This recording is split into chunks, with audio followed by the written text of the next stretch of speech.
জামালপুরের বকশীগঞ্জ সীমান্তে এক বৃদ্ধকে পুশ ইনের চেষ্টাকে কেন্দ্র করে তৈরি হয়েছে উত্তেজনাকর পরিস্থিতি।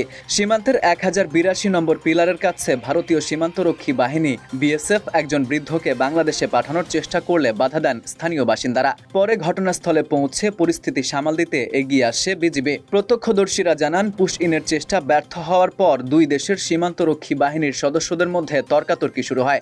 এক পর্যায়ে বিএসএফের এক সদস্য বাংলাদেশি এক ব্যক্তিকে উদ্দেশ্য করে গুলি করে দিব বলে হুমকি দেন। এ সময় ঘটনাস্থলে থাকা বিজিবির এক সদস্য তাৎক্ষণিকভাবে এর প্রতিবাদ জানান। তিনি বিএসএফ সদস্যকে উদ্দেশ্য করে বলেন, আপনি করলে কি আমরা চুরি পরে বসে থাকব?